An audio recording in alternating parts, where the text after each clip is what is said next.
Bueno, comienzo entonces. Muy buenas tardes a todos. Bienvenidos al Centro de Documentación y Estudios de Iberoamérica de la Universidad de Montevideo. Hoy tenemos la quinta instancia del ciclo cultural 2025, Discursos y Representaciones de la Independencia.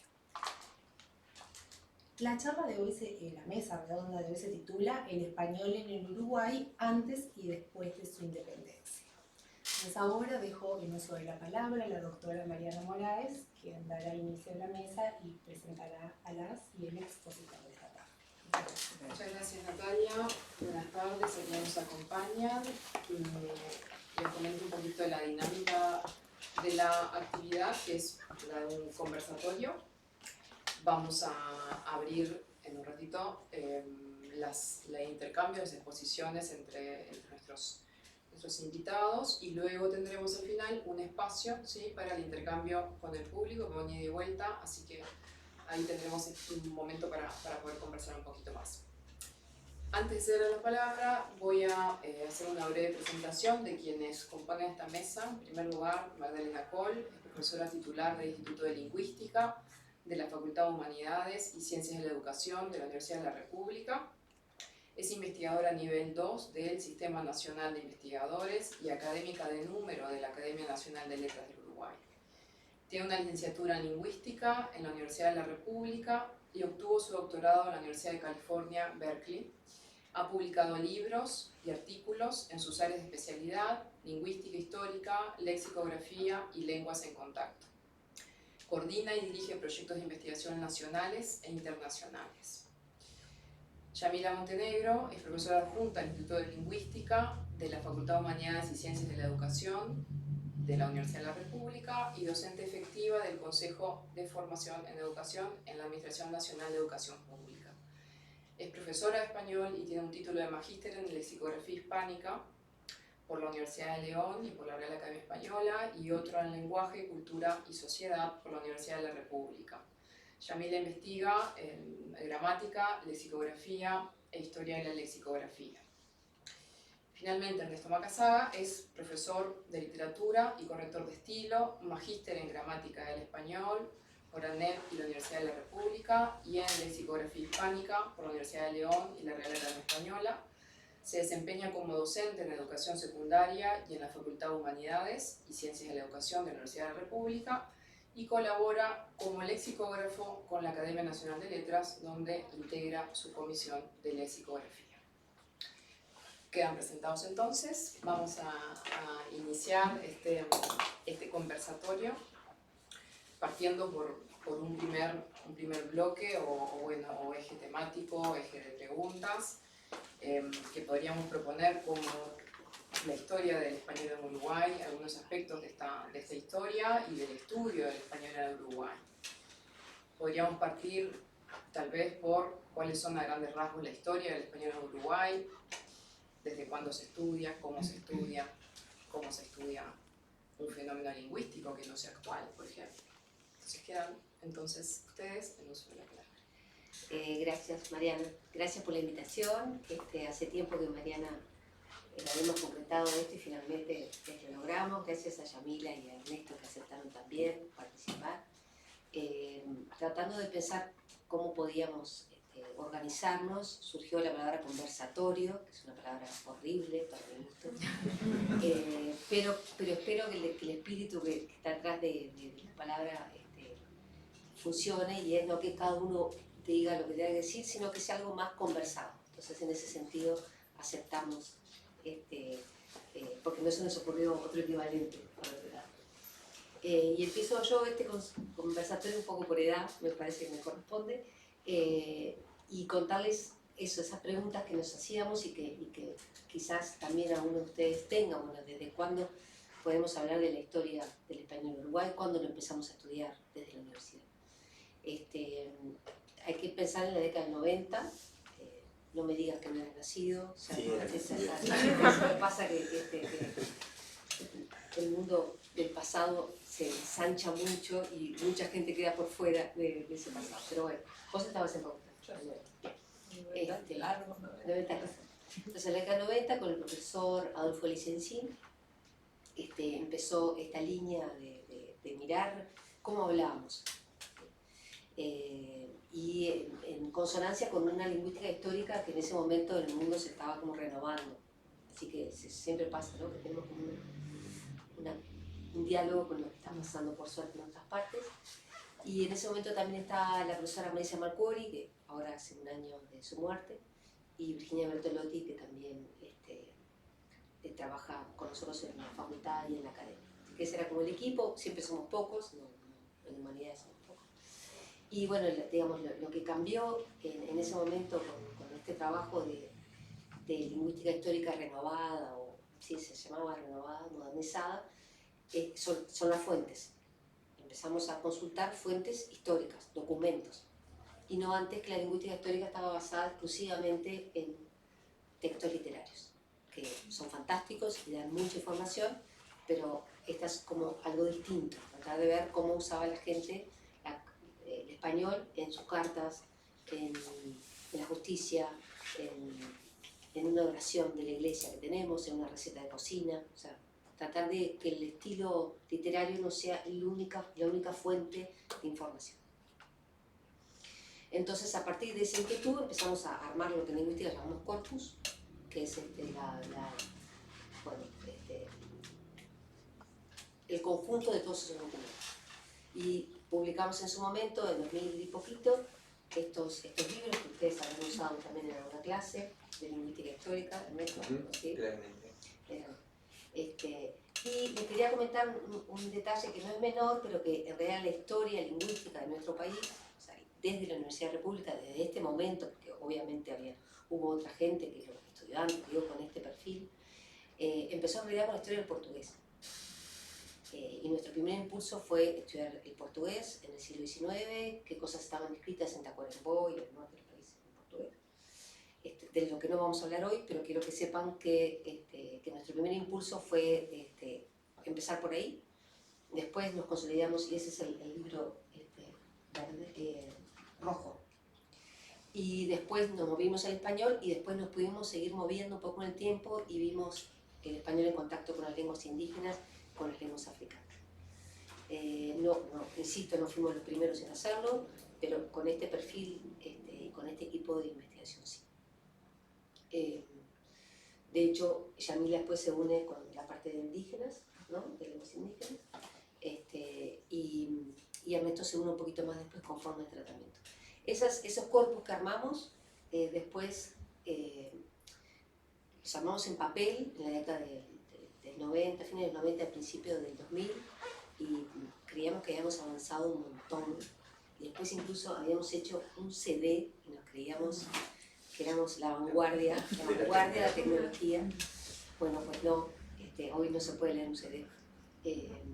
Pero bueno, entonces pudimos digitalizar esto y ahora forman parte de otros corpus digitales mayores, y por suerte, porque entonces el acceso es mayor, y esas son las donde están custodiados, digamos, parte de estos documentos. Espero que esa tecnología no quede obsoleta pronto, que a veces me da un poquito de pánico, pero por ahora. No sé si Yamila o Ernesto hay algo de su etapa de estudiantes cuando veían esto que quieran compartir.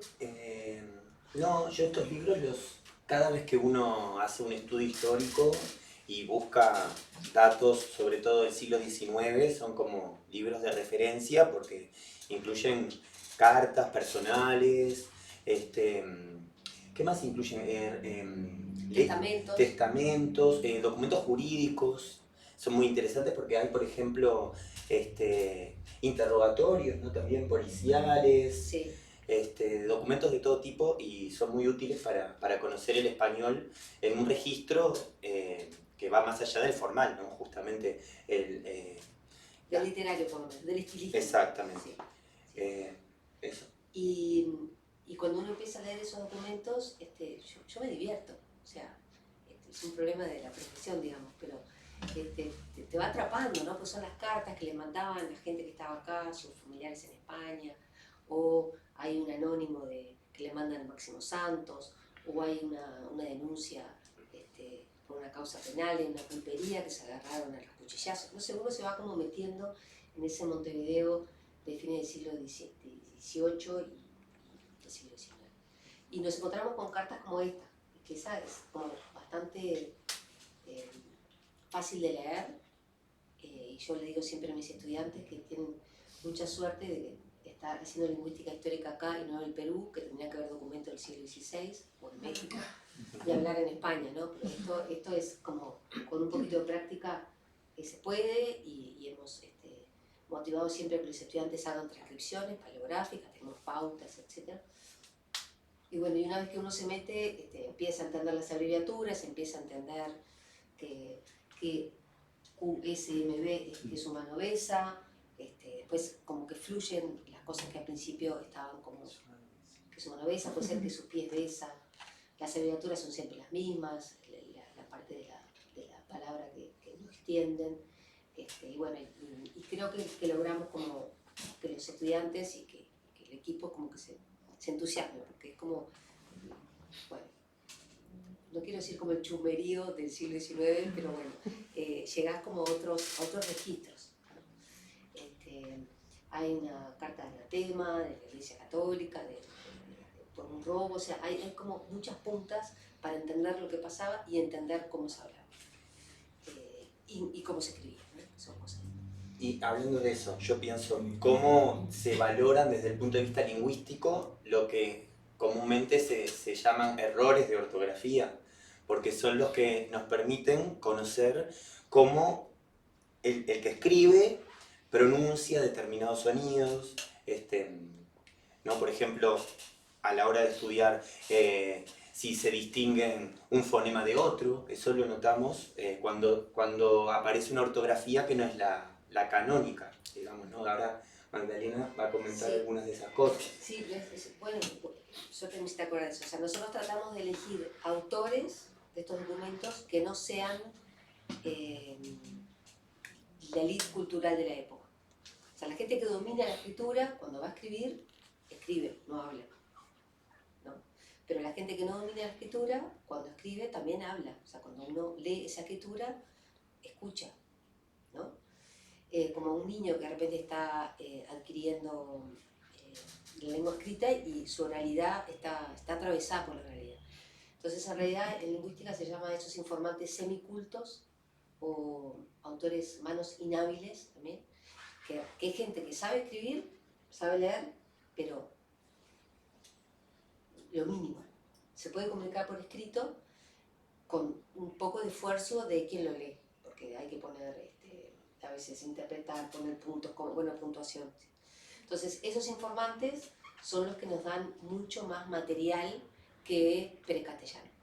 Que precastellano igual nos da los materiales maravillosos, la Rañaga también, pero no en el mundo de los sonidos, porque su escritura está atravesada por su conocimiento y su alfabetización. Entonces, sí, el léxico es genial, le damos ejemplos ahora, en aspectos sintácticos, pero su oralidad no está, la manera en cómo hablaba, cómo pronunciaba, no está en su escritura. O no está casi, ahora vamos a ver qué un poquito. Pero bueno, entonces eso que pongo ahí, ¿no? Lo fónico, lo morfológico, los sintácticos, los léxicos, es como la manera como más tradicional de acercarse a un documento, y eso es como el paneo que hacemos en los documentos.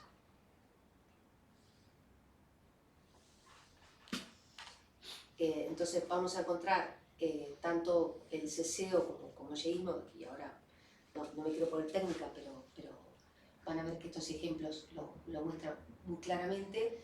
Esos primeros informantes, esos primeros son informantes para mí, pero ellos no lo sabían, ellos no lo escribieron para nosotros. Esos primeros escritores, como es lógico, y reproducen un poco la demografía de los habitantes de Montevideo. Entonces va a haber gente, por un lado, que viene de zonas seciantes de España, o sea, gente como nosotros que decimos casa y casa, y siempre refiere tanto a caza como casa. Y va a haber otras españoles que vienen de zonas distinguidoras, como Mauricio de Zabala. O sea que Mauricio de Zabala, en su de origen, diría justicia, ¿sí? Pero después de estar mucho tiempo en América, él no vino directo a Montevideo, pero después de estar en Buenos Aires, algunos de ellos escribieron por Paraguay, terminan hablando como los andaluces, como los canarios, como nosotros.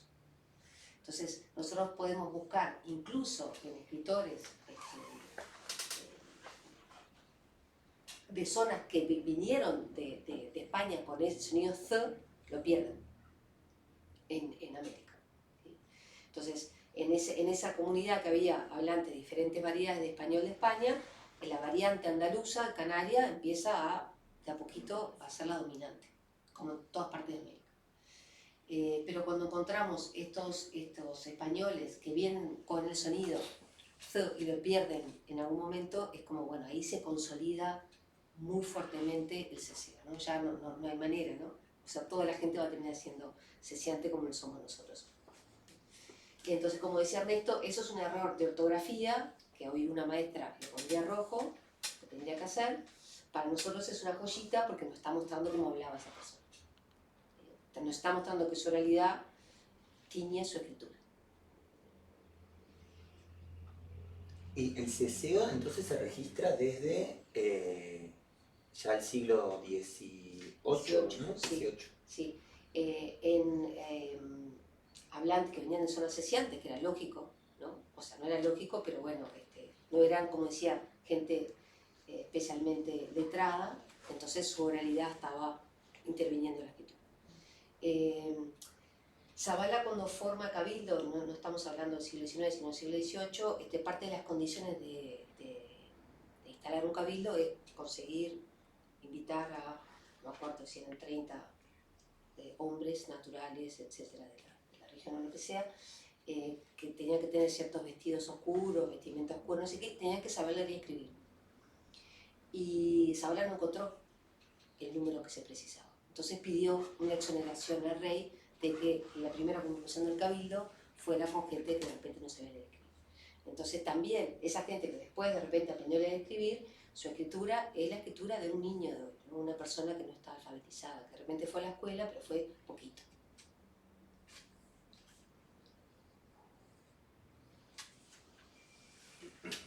Y otro rasgo fónico que aparece en estos escritos tempranamente es, o que estudiamos, es cuando se empezó a decir yo, caballo y arroyo, y no yo o caballo y arroyo.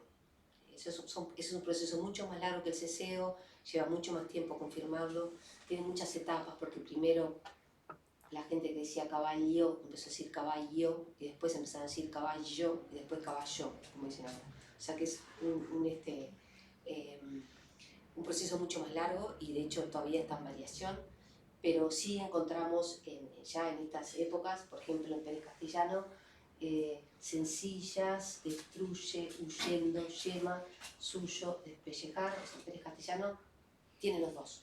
O sea, no hay ningún, tiene los dos sonidos, quiere decir, no hay ningún indicio de que él dijera huyendo o zulio, o sea, él no tiene confusión.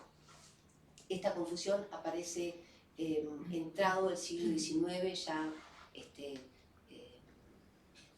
como a finales del siglo XIX. Que eso tiene que ver con que es mucho más difícil de documentar que el ceseo, por una serie de razones que ahora no vienen a cuento, pero es mucho más difícil de documentar. Entonces, no es solamente que aparece después en Argentina también, sino que es difícil a veces de documentar. Pero se podría decir que es más moderno que el ceseo, o sea, de los rasgos que caracterizan al español del Uruguay, el primero quizás fue, el primero identificado es el yeísmo. El yeísmo, y cuando digo yeísmo ya digo, no digo yeísmo, ¿no? Digo yeísmo porque ya pasó. Sí, es más moderno y está todavía en marcha, ¿no? Ustedes pueden escuchar frutilla y frutilla, ¿o no? Sí. Porque mis alumnos jóvenes solamente... Sí, el frutilla se está perdiendo. El frutilla, no lo escuchan solamente el frutilla. Bueno, pienso que está completamente generalizado. Está generalizado, sí. Pero otro día hacemos un debate Son también dos fenómenos diferentes, porque el ceseo abarca toda América y el yeísmo, el nuestro, es característico de la zona del Río de la Plata, de allí. Claro, en realidad creo que, digo, sí, claro, sí, pero la distinción, la no distinción de lo que es la Y y la doble L está en muchas partes de América, ¿no? Es así, pero que después, La pronunciación nuestra, que después eso haya terminado en la Y que tenemos nosotros, eso Eso es es más, nosotros. sí. Pero bueno, una característica que es como más típica, que nos diferencia de otros dialectos de repente. En el caso del ceseo no, porque no nos diferencia, por toda América cesea.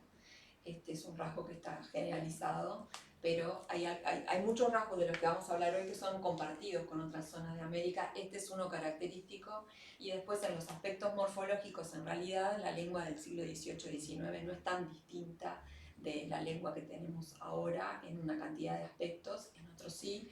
Entonces, para mostrar características morfológicas específicas del español, por ejemplo, del Uruguay, podemos pensar en la preferencia por el sufijo ito para los diminutivos y no otros sufijos diminutivos que existen en otras partes de América como ico o en España como illo o ete, que ya no los usamos más. Eso es una característica que no es solo nuestra, no es exclusiva, pero que también aparece en otros lados. El habla del Río de la Plata en general y la del Uruguay en particular sí tiene algunos aspectos que son un poco pintorescos, que son los que trajimos para mostrar ahora, que son característicos de nuestra habla y que tiene que ver con la forma que tienen las palabras. Una de ellas es el procedimiento que se llama berre, que es el de invertir las sílabas de la palabra para decir la palabra de otra manera, como bolonqui o choborra, que son dos ejemplos que elegí, y puse una captura del diccionario del español del Uruguay, del que vamos a hablar más adelante. Y también tenemos algunos sufijos que son especiales, que son como nuestros, como el sufijo eli, para decir crudeli o careli, que es como una cosa característica o típica del habla de esta zona, que no está en otras zonas, ni de América ni de España. Y también tenemos algunas palabras formadas por similitud fónica entre las palabras, como por ejemplo decir Caribe en vez de caro, o lenteja en vez de lento, y cosas por el estilo, que son como cosas características más pintorescas, más del habla también Lúdica, cotidiana, también. lúdica, pero que caracterizan nuestra manera de hablar también. Cuando digo nuestra, muchas veces es con Argentina, porque es un poco difícil de separar, no hablamos como mucho de eso también, pero es muy difícil distinguir algunas cosas. También muy urbano, esto es muy urbano. Muy urbano. Decimos nuestro, no incluye necesariamente ni el campo ni el norte. Y, por ejemplo, otro de los aspectos que están característicos del habla nuestra es el caso del pronombre, el voceo, ¿no? Que es una característica que está en el español americano, en los españoles americanos de varias regiones, pero que no está en España, que es el tratamiento de voz para la segunda persona del singular. El voceo está bastante extendido en América, hay pocos lugares que son exclusivamente tuteantes, pero también cuando hablamos de voz, y algunas de las cosas que voy a comentar yo ahora no valen para una parte del Uruguay, que es por ejemplo Rocha y zona de Maldonado, que son exclusivamente tuteantes, ¿no? Que tienen una forma de tratamiento que es con tú, dicen el pronombre tú, y el verbo está conjugado en la forma tuteante.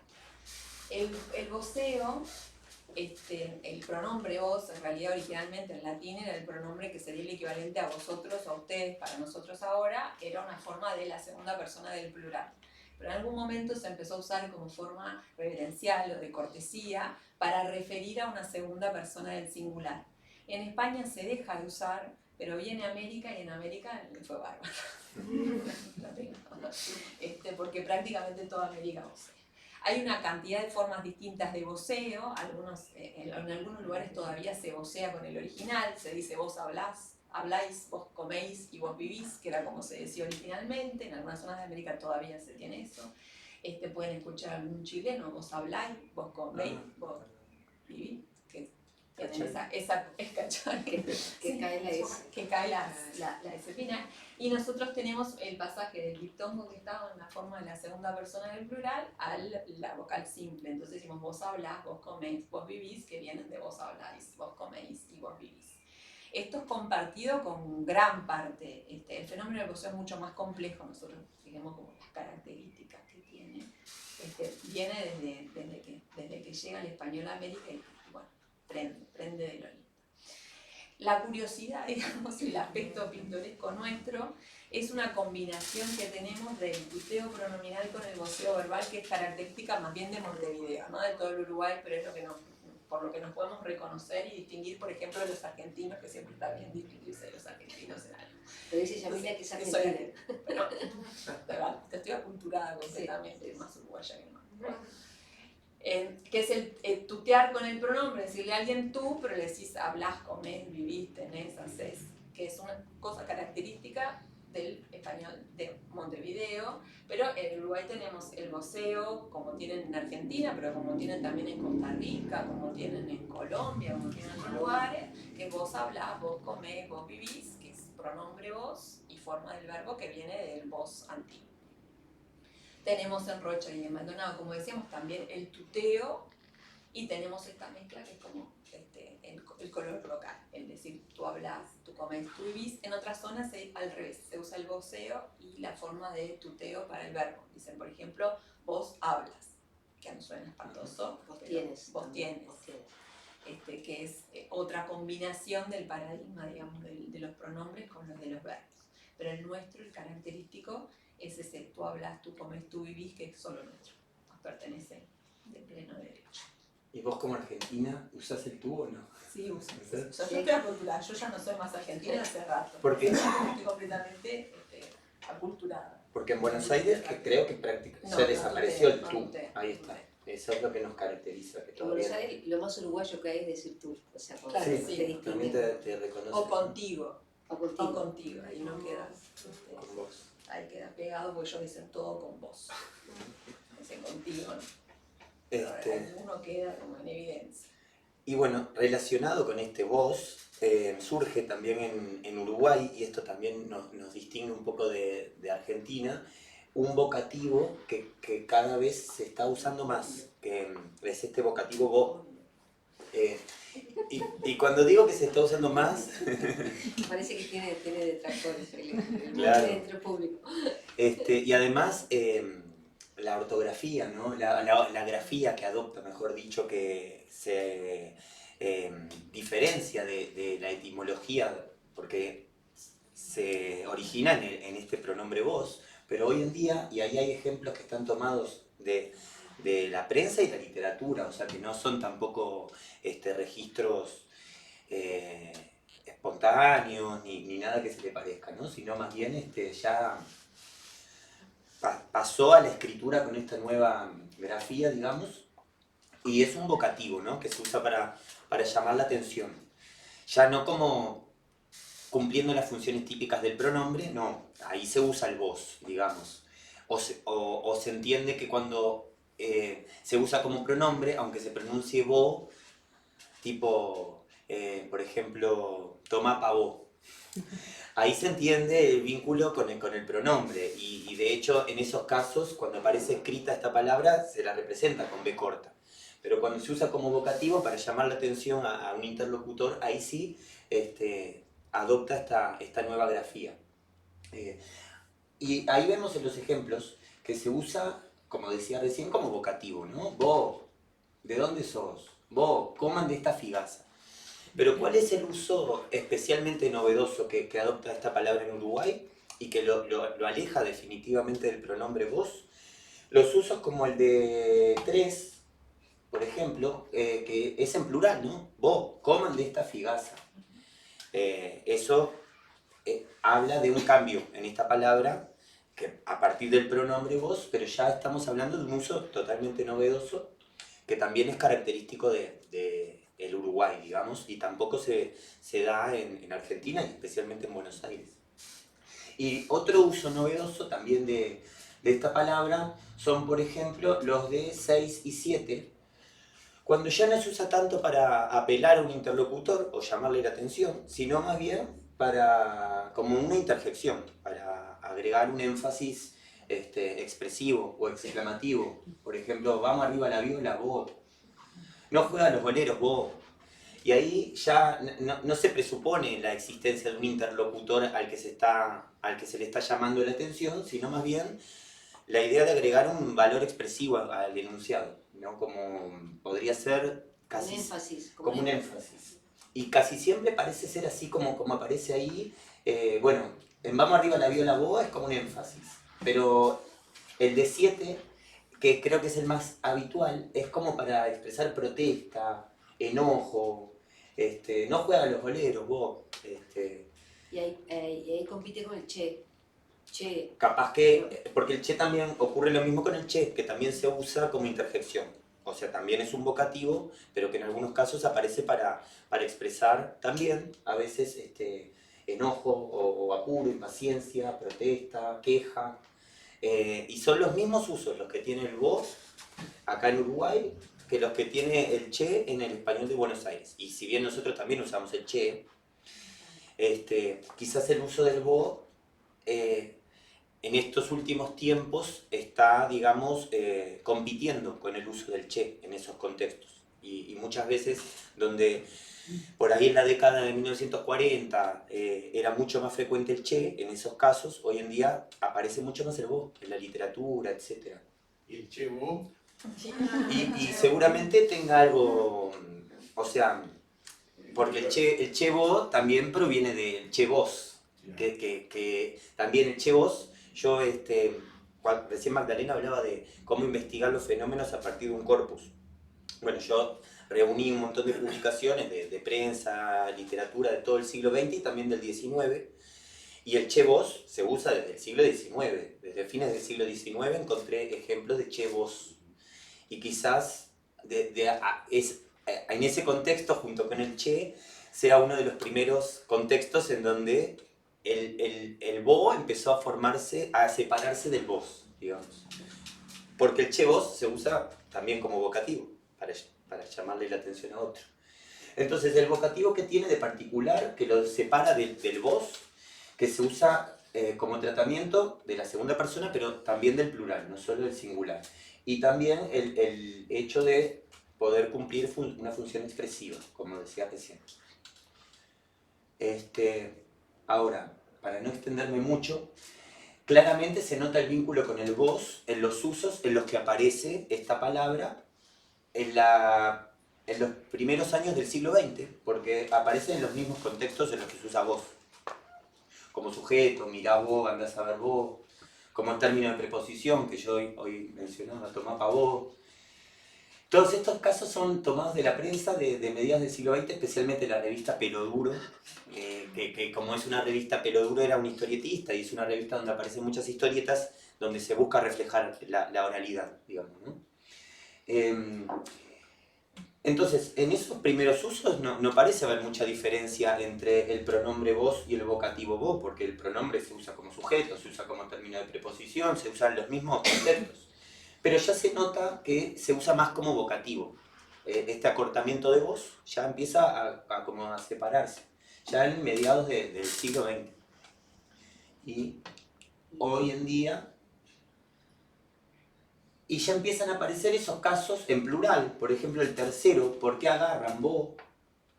Ya eso ya a mediados del siglo XX ya aparecen, o sea que ahí ya se nos estaba separando del pronombre.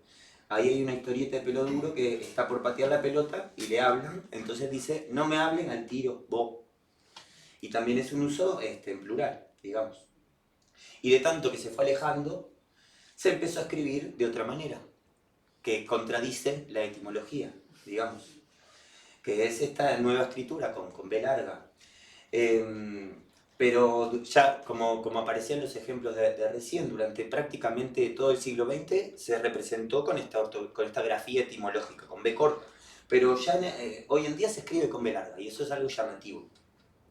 El primer uso con B larga que yo pude encontrar buscando en prensa, literatura, en todos lados, es de 1980. Ahí la primera vez escrita con B larga. ¿Cómo? Con velardo. Con B larga, Bocartero, sí. Pero ese no es el de 1980, es un poquito posterior. El de 1980 también es una canción de Leo Maslía, Che Vos se llama. Y ahí aparece con B larga. Y ya, claro, ¿por qué ahí destaco el ejemplo del Cuarteto de Nos? Porque ellos tienen una canción que se llama Bocartero. Y ahí aparece escrita con B larga. Y bueno, dicen que este es el disco que más se vendió en toda la historia de la música uruguaya. Es decir, tuvo creo que de todos los casos en los que aparece escrita esta palabra, el que tuvo más alcance. Y además es una palabra que como es un vocativo, se usa en la oralidad, no es común encontrarla en la escritura. Entonces, un caso tan popular, digamos, donde una palabra que no suele aparecer escrita, empieza a aparecer escrita, y ahí aparece con B larga, quizá tuvo algo que ver la difusión de este disco con esta nueva grafía que hoy en día en el siglo XXI es la única que aparece. Hoy en día este vocativo aparece siempre escrito con B larga como los ejemplos que aparecían al principio. Después pasamos al léxico para no... Sí. Ya terminó el Goya también. Ahí pasamos. Está.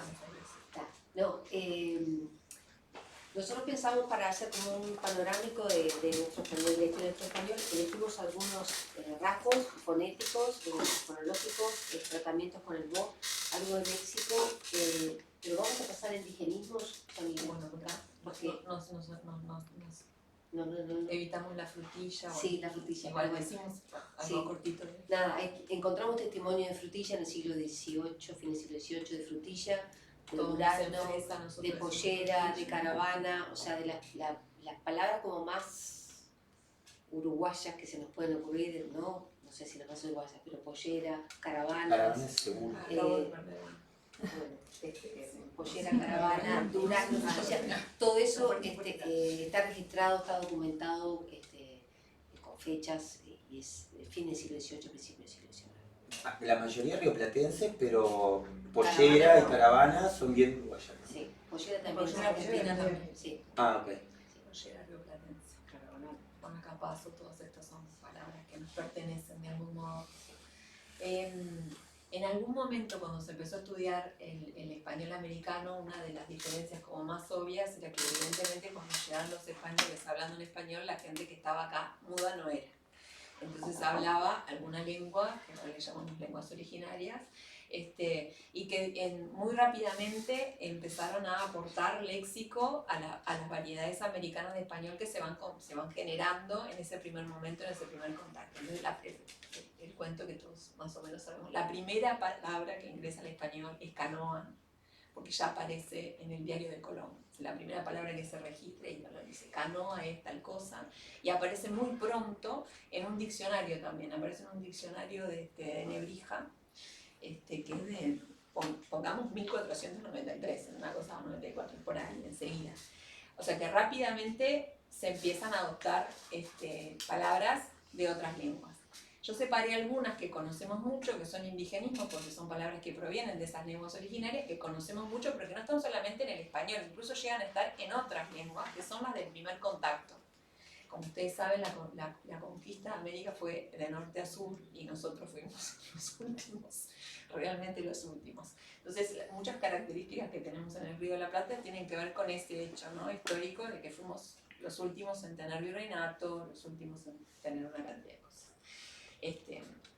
Las personas que venían no sabían leer y escribir, o sea, no podemos comparar lo que pasaba en Montevideo cuando se fundó, como era Lima, como era México, que eran capitales virreinatas de la primera hora. Entonces hay una cantidad de palabras que tienen que ver, por ejemplo, con elementos que estaban solamente en América y que se difunden por el mundo, como el tomate, el chocolate, el maíz y todo eso, que son las primeras palabras que se van adoptando en todas las lenguas y que nosotros las tenemos. Pero en nuestra variedad de español, y compartido esto bastante con Argentina, vamos a encontrar que los indigenismos característicos van a pertenecer o al quechua o al guaraní o al mapuche o mapudungún, como decimos ahora, mucho menos del mapuche, muchos del quechuismos, muchos guaranismos y de otras lenguas también, pero en mucha menor medida. Estas palabras que vienen de estas lenguas originarias, yo acá les puse como separadas para que vayamos como viendo un poco. Por ejemplo, los quechuismos, que es una cosa que a mí siempre me llama mucho la atención, evidentemente la gente que estaba habitando esta zona cuando llegaron los españoles no hablaba quechua. O sea que los quechuismos vienen bajando con la conquista. No había, el imperio inca no llegaba hasta la zona que hoy es el Uruguay, pero sin embargo tenemos una cantidad enorme de quechuismos y quechuismos que han quedado como muy formando parte de la lengua en gran medida, porque lo seguimos usando hasta hoy, o sea, desde el primer momento hasta hoy, y algunos incluso tienen gran cantidad de derivados, palabras que usamos mucho. Si ustedes piensan en la palabra, por ejemplo, cancha, que acá no la puse, pero cancha, canchero,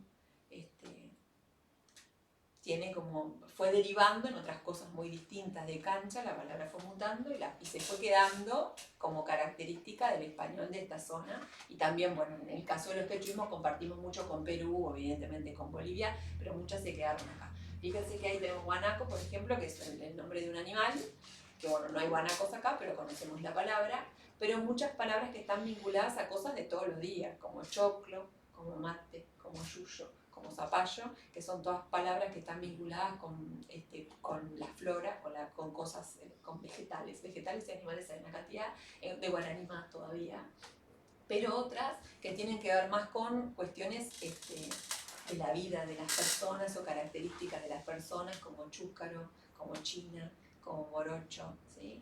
Palabras que también nos quedaron, como yapa, que es como ese resto de más que viene con yapa. Esa es una palabra que viene del quechua.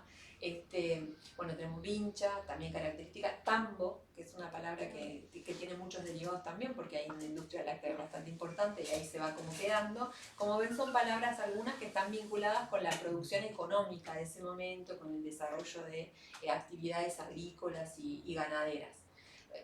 Chacra, por ejemplo, tenemos, después yo puse una captura de uno de los diccionarios, pero no, está chacarero, está chacra y chácara, chacarita, chacrero, chacarero. Son todas palabras que vienen de ahí. Porque la palabra original era chacara. Chácara. Chácara. Por eso es el cementerio de la chacarita, no de la chacrita. ¿Qué sería una chacrita? La chacarita sería en algún momento debe haber sido una chacrita. Debe haber sido una chacrita. En cambio, los guaranismos, cuando ustedes vean acá los nombres, no son palabras que usamos todos los días, ¿verdad? O sea, los quechuismos son palabras que están como en el vocabulario cotidiano de siempre, que se quedaron como un poco ahí. Es difícil, algunas sí, otras no, pero como ven hay mucho nombre de animal, mucho nombre vegetal, y ni hablar, que yo no los puse porque no son nombres comunes, los nombres propios de topónimos, hidrónimos, de todo. Bueno, para empezar el río Uruguay, ¿no? Tacuarembó, y así sigan sumando los que se les ocurren. Los guaranismos están en la toponimia, están en la fauna y en la flora. Bueno, la fauna, aguara, periaca, moatigua, subirá, mangangá, biguani, todas esas son palabras de origen guaraní. Después tenemos, bueno, creo que la más común de todas estas, las conocemos todas, pero la más común probablemente sea ombú, de las que están ahí. Y después hay otras que también tuvieron como cierta, bueno, pororo, que ya no lo usamos tanto, viene perdiendo lugar frente a la invasión. En Argentina, pororo dicen. No, pocho. Pocho. En España, palomita.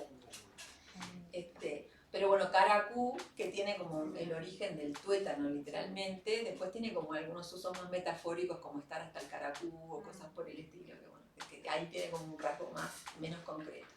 Y después, por ejemplo, la palabra tapera, que también viene del guaraní, que hace referencia a una casa derruida, una habitación derruida. Ven que si ustedes miran nomás la diferencia que hay, estas palabras parecen como mucho más habituales, más de todos los días. Los guaranismos vienen estando como usándose para otras cosas. Y después tenemos algunas palabras del mapuche. Yo dudé si poner laucha, porque ahí yo tengo como interferencia argentina. En Argentina se dice mucho laucha, acá creo que no, pero la palabra bueno, está laucha. Laucha como ratón. Claro, sí. En vez de decir ratas, ahí en vez de como rata por tirante, como laucha por tirante. Sí. Ahí estaba casi segura que no era de acá, pero no importa. No, yo escuché a mi abuela decir laucha. No, sí.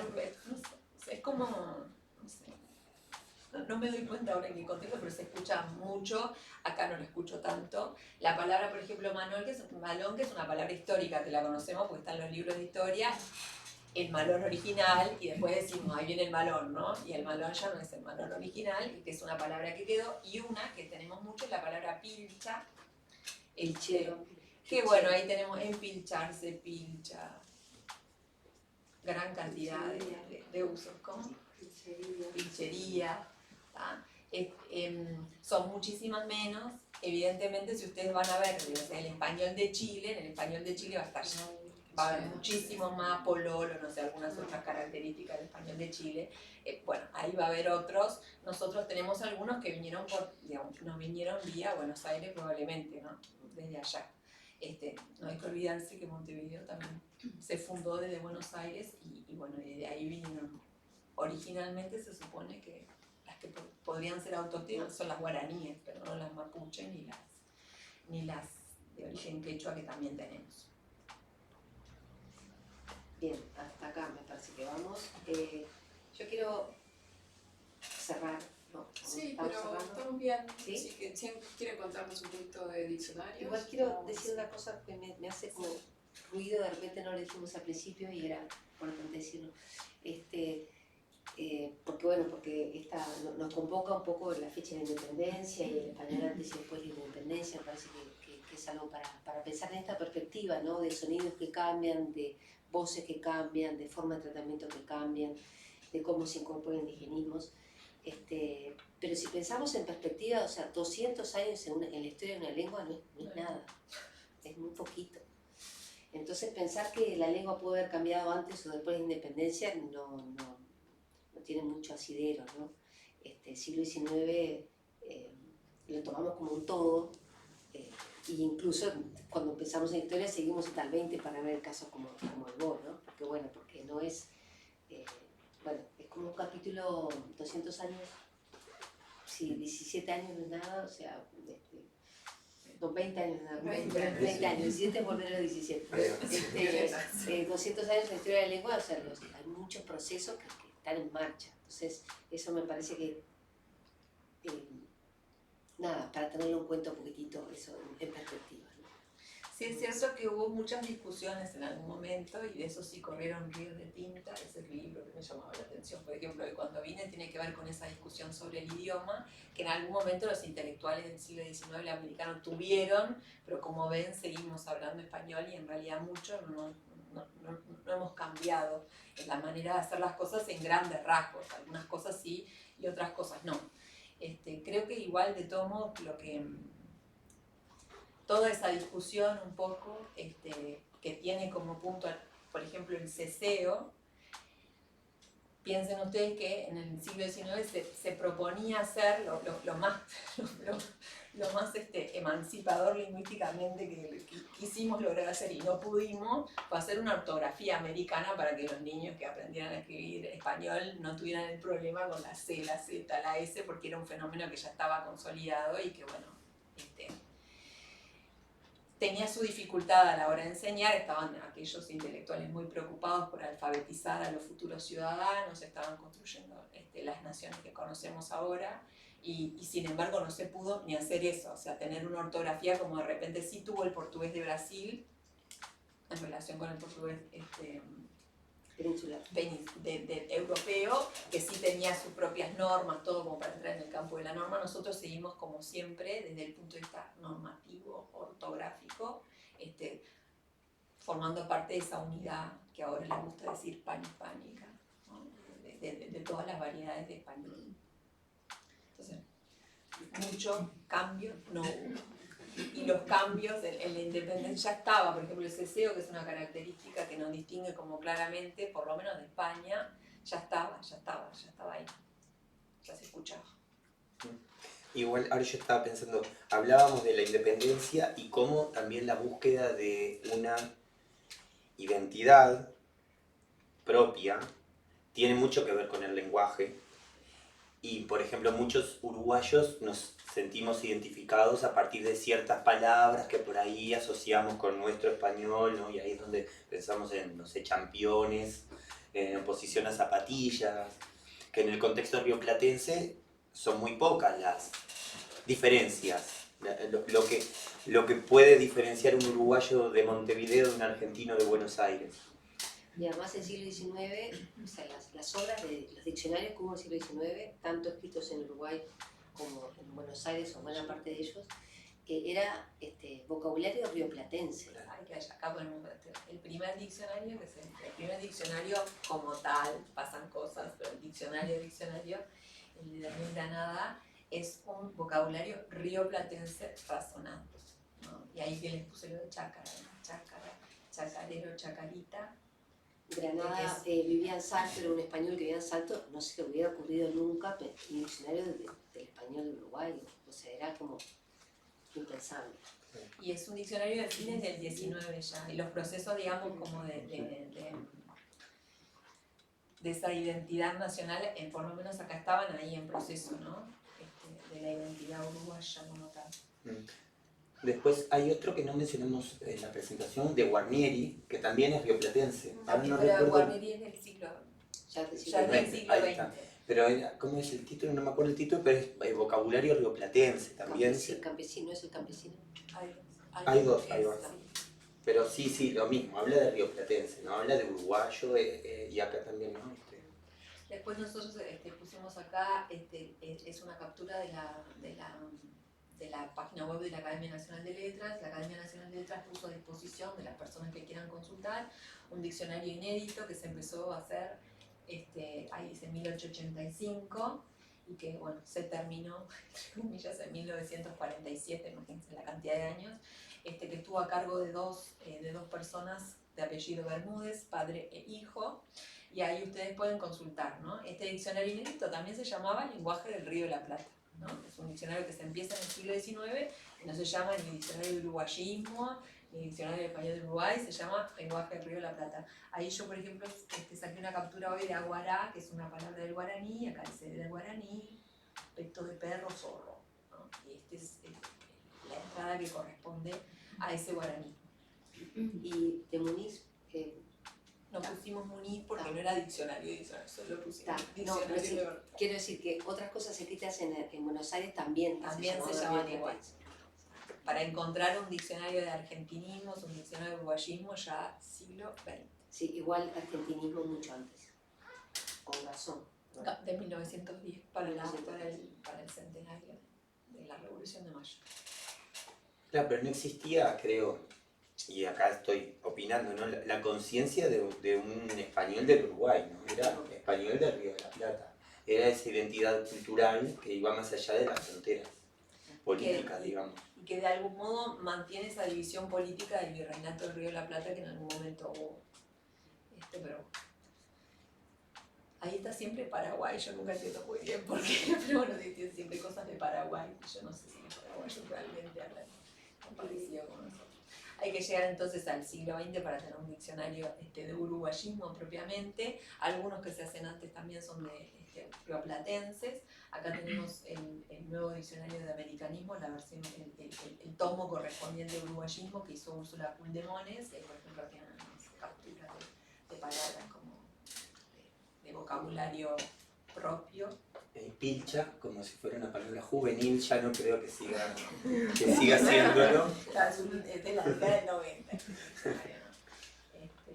Bueno, nuestro característico Uri es como, Uri. puse Uri, pero Uri es como bien de acá, bien de acá. Y en el siglo XXI tenemos el diccionario en español del Uruguay, que había algunas capturas por ahí, que es el diccionario que hizo la Academia Nacional de Letras, que se publicó en 2011 y está a punto de... Sí, está en el horno, literalmente salieron. en la imprenta el Dos Orillas, que escribí con una colega argentina que se llama Gabriela Renick, que es como el otro extremo, ¿no? Después de ver que el Río de la Plata era una unidad, bueno, esto está viendo la diferencia. Y está viendo, es un diccionario bilingüe, bivarietal en realidad, como dicen mis alumnos que hablo de vino. Bivarietal, pues estás hablando de vino. Entonces, de un lado es español de Uruguay, y de otro lado sus equivalentes con el español de Argentina, del otro es español de Argentina con sus equivalentes. Como si fuera inglés, francés. Bueno, pero está en la imprenta. El 2 de octubre lo presentamos, pero todavía ni siquiera lo puedo traer. Pero simplemente para mostrarles como ese continuum de percibirnos como en el siglo XIX, como una unidad política, geográfica, etc. Con un montón de exiliados que venían, cruzaron de Buenos Aires para acá, que se instalaron, que sacaban sus diarios, que publicaban sus obras de literatura de acá, con esa idea de Río de la Plata, en términos lingüísticos al menos. Y bueno, el siglo XXI nos agarra de otra manera, ¿no?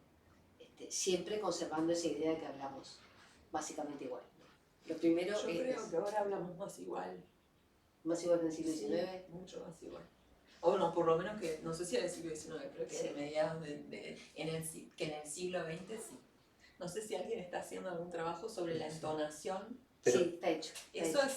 Eso la entonación cambió. ¿No? Porque Pero la influencia de la tele y los medios seguramente sea mucho más fuerte ahora yo que lo a veo mucho principios más del parecido, 20, no está tan marcada la diferencia de la entonación.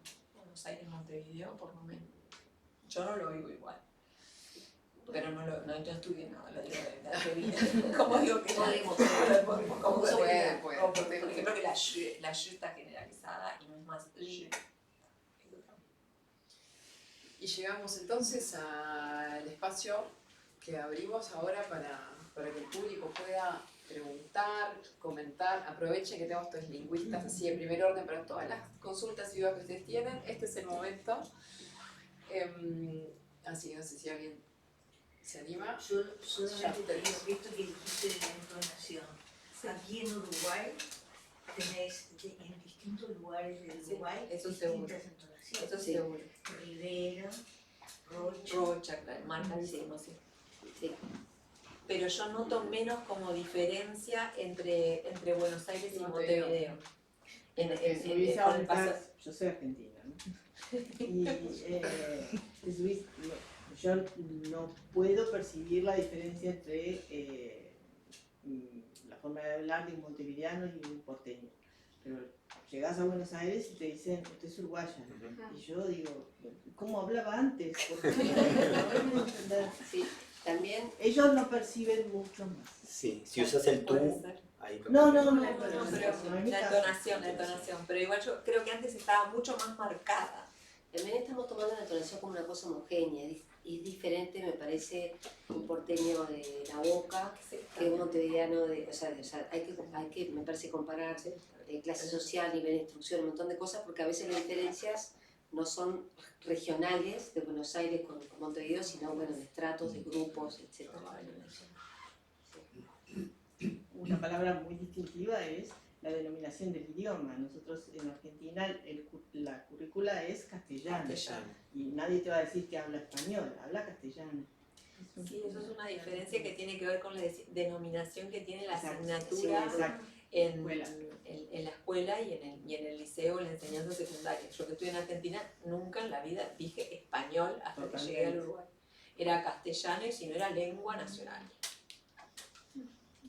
y acá, claro, Llegué a tener es curioso que tampoco se usaba la palabra lengua. En el liceo es idioma. Idioma. Sí. Ahora pusieron lengua con la Ahora. transformación. Sí. Aquí teníamos una Yo tengo un comentario a raíz de lo que decía acá nuestra argentina, no, otra argentina. Yo he visto, percibido algunas diferencias gramaticales, siempre hablo de la muerte del subjuntivo pasado, por ejemplo, que para mí es influencia de la televisión y era una cosa argentina que está para mí muy generalizada, sobre todo entre los jóvenes. Y después, Hay un fenómeno que en Argentina está mucho más generalizado que acá, que es el uso de la forma de condicional en vez de la del subjuntivo en las construcciones condicionales. En vez de decir si tuviera ganas, si tendría ganas, haría tal pero yo cosa. digo, me dijo que vaya, ahí. Ajá. No más que fuera, casi ningún joven lo dice ya. Hoy corregir parciales y una pausa. Exacto. Ese es el uso del presente del subjuntivo en lugar del imperfecto del El subjuntivo. imperfecto, ¿no? El pasado. Sí. Bueno. De todas maneras, yo no sé la televisión, la influencia de la televisión en un cambio lingüístico es algo bastante problematizado. No sé, Sí. me pregunto No, si es... lo digo para no solamente por lo que decís, sino porque, o sea, en primer lugar, en este momento no hay dos grupos de jóvenes que vean lo mismo, porque nadie ve televisión abierta. Todos ven algún youtuber, algo, pero todos ven Claro. cosas distintas. No, pero esto me parece que es un proceso que empezó antes y cuando todavía veían la tele los jóvenes. Pero cuando los jóvenes, que éramos jóvenes, veíamos tele y todos veíamos lo mismo, porque no había otra opción, para muchos lingüistas la televisión no cambia la estructura de una lengua porque no hay interacción. Entonces está como problematizado. No es que no suceda el cambio, pero no es lo mismo. No es lo mismo. Evidentemente hay cambios por a través de la Esas dos televisión, cosas con el subjuntivo están sucediendo. Y con otros tiempos verbales también hay usos que no son capaz rioplatenses, pero sí que nos distinguen del español peninsular. Por ejemplo, el pretérito perfecto compuesto, que nosotros lo usamos en casos muy acotados, ¿no? El he visto tal cosa, nosotros decimos vimos, usamos el pretérito perfecto simple. Imagino que hace mucho, sí, tal vez más de un siglo también. Todo eso sí, sí, hace rato. Anterior. Sí, sí. Y no es rioplatense, eso creo que es más también está más extendido, pero sí nos contrasta con el español peninsular. Y después tenía una pregunta respecto del yeísmo. Ustedes al principio presentaron 3 libros, uno sobre el portugués del siglo XIX, del norte de Uruguay, ¿no? Y siempre me pregunté si el ye no era un ser portugués de nuestra época de colonia portuguesa y latina. No está muy claro. También puede ser influencia del italiano. Bueno, también, pero no lo tiene tanto como el portugués, la yuba y todo eso, ¿no? El italiano no tiene ese sonido. Creo que es una potencialidad que tiene el español y hay otras variedades. Por ejemplo, tengo un amigo hablando de casuística personal, tengo un amigo de Córdoba, Argentina, que tiene, perdón, de España, que tiene, no dice caballo, dice una cosa más. Sí, algo medio tranquilo. Sí, entonces me parece que es una potencialidad de la lengua y después hay influencias otras. Pero lo que pasó cuando éramos colonia portuguesa no pasó mucho, porque No fueron mucho 10, tiempo, 12 años y en la lengua eso es nada, Sí. pasó lecor. Pero todo el norte siempre estuvo. El norte es otra cosa.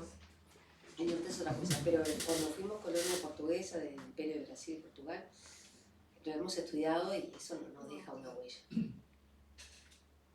En estas condiciones, o sea, si hubieran venido y dicen, bueno, no se puede hablar más español, todos tengan de portugués, eso no sucede.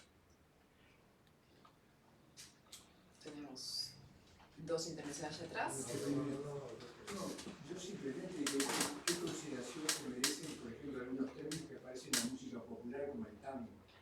Si algo se incorpora o no al español. Yo pensaba, iba a preguntar lo mismo, Julio, por el tango, porque vi que tu investigación considera, ¿no?, los fenómenos que derivan de la música o de la cultura popular también. Sí, y el tango, no justo paré con de el pensar en tango, el tango. Justo en el tango está tango, en breve. en el tango no encontré ningún registro de este bo, que en la música popular aparece mucho más. Quizá por un tema, sí, o quizá por un tema cronológico Sí. también, porque, o sea, el voz siempre se entendió como un acortamiento de voz hasta un momento determinado que de a poquito se dejó de entender como un acortamiento de voz. Entonces, muchas veces, a pesar de que en la oralidad aparezca el bo, muchas veces en las letras de las canciones, etcétera, se usa la forma estandarizada, digamos, que es el voz. Pero con respecto a la pregunta, de repente la pregunta podría ser al revés, ¿no? O sea, podría ser cómo el tango capta cómo se hablaba, ¿no? Y yo tengo como evocaciones de palabras del tango que para mí, en este momento, están solamente en el tango, no están en mi habla, pero en algún momento debe haber estado, ¿no? Porque para que una canción sea exitosa, por lo general hay un espejo con cómo se habla, porque si no la gente no se siente como muy cerca, pero bueno, hoy por hoy muchas palabras del tango son de la jerga tanguera y no las usamos todo el tiempo.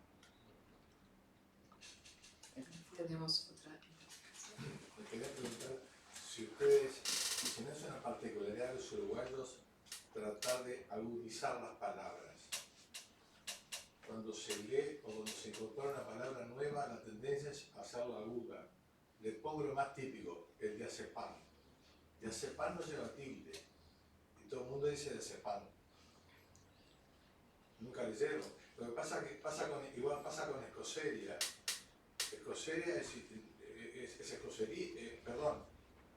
Escoceria es el apellido Sí, correcto. Y todo el mundo dice escocería, no tiene tilde tampoco. No, escocería igual queda grave, ¿no? No queda agudo. Ya sé, es la tendencia occidental. Cambiar el acento del lugar. Una palabra nueva que vi, bueno, o los tildes no se ven, no los ponemos tampoco. Pero el lorazepam en otras partes del español, ¿cómo le dicen? Todos los sepan van sin tilde. Sí, no sé cómo se escribe, si es con M, si es con M sería, ¿con M final? No, N. Ah, con N final tendría que tener tilde. Sí. Bueno, pero la leen todos los días, todo el mundo la lee. Sin embargo, lo pronunciamos distinto. Yo estoy pensando en eso de las entonaciones, de las acentuaciones agudas, que es un típico porteño también, ¿no? De, por ejemplo, no me molestes. Quizás... O Rubén, en vez de Rubén. Ahí está. Bueno, Pero- lo que pasa es que depende si le pone tilde o no pone tilde.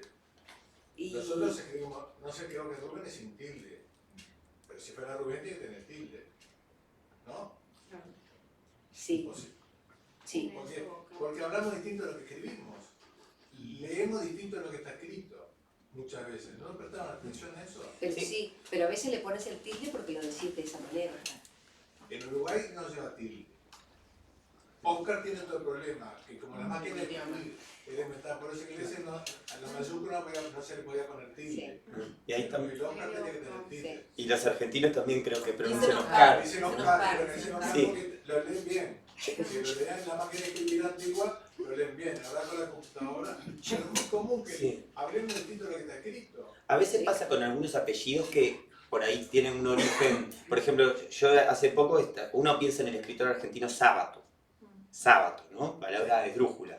Pero justo estaba mirando un libro de Sábato y siempre aparece sin tilde.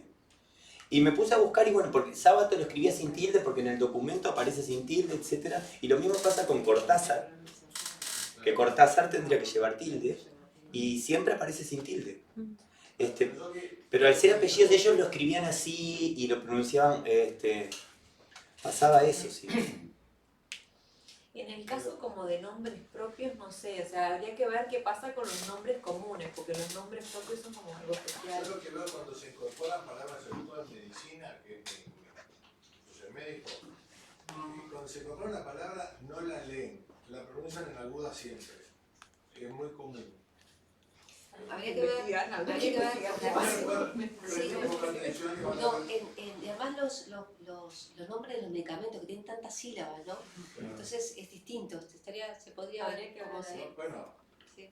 es una curiosidad. También tengo, en medicina los libros es muy difícil leerlos porque para los españoles es hemiplegia, a nosotros es hemiplegia, pero creo que está aceptada de las dos maneras. Hay Ahora, varias que yo- tienen Sí. esa situación de periodo y periodo. Pulmonía y pulmonía, ¿también pasa eso? Cardíaco. O neumonía, Cardíaco, neumonía, cardíaco. neumonía, ¿no? Es neumonía. Ahí está. Si la lees como se escribe. Lo mismo que lo correcto es decir síndrome y no síndrome. Ajá. Pero es como síntoma, pero uno tiene que acordarse alguna mnemotécnica para pronunciarlo bien. Igual acá usamos las dos maneras, pero lo correcto es otra cosa. Yo tenía problemas cuando cruzaba el charco porque nosotros decimos tiroideo. En Argentina dicen tiroideo. No sé cuál está bien. No lo sé, primera vez. Pero claro, hay muchísimas palabras que cambian la acentuación de Buenos Aires a Uruguay o Argentina. Yo cuando iba con eso argentinos, pero también cuando nosotros decimos varices y los españoles dicen varices. En el libro de texto está escrito muchísimas cosas que de idioma español son distintas. Pues todas estas palabras médicas son español, pero son todas palabras griegas, grasas. Bueno, el problema es que a veces cuando las encuentra uno se complica. Y hay que ver cómo se adapta en la otra lengua, porque cuando vienen también, nosotros no hablamos de eso, Bueno, el español nuestro también tiene sus propios préstamos, que son palabras que tomamos de otras lenguas, como fútbol, por ejemplo. Una palabra que viene también de inglés, decimos video nosotros. le decimos Los video, españoles dicen video. Video. también esa Pero el inglés lengua. es sin tilde, así que no sé por qué lo tildan los españoles. Porque es muy Para curioso. finalizar. Pero bueno, ahí hay que ver cómo esa palabra se toma y cómo se adapta a la lengua que la recoge, digamos. Muy bien, les agradecemos al público su presencia, su interés, a Ernesto, Magdalena, Yamila, esta mesa fabulosa que nos han regalado. Hemos aprendido mucho, nos quedamos con ganas de seguir conversando, pero cerramos por aquí. Muchas gracias.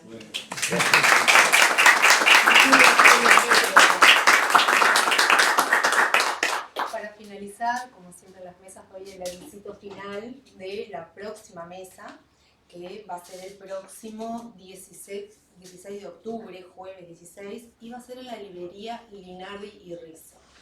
La mesa redonda se titula Las publicaciones periódicas del Uruguay independiente. Están todos invitados. Buenas noches. Gracias.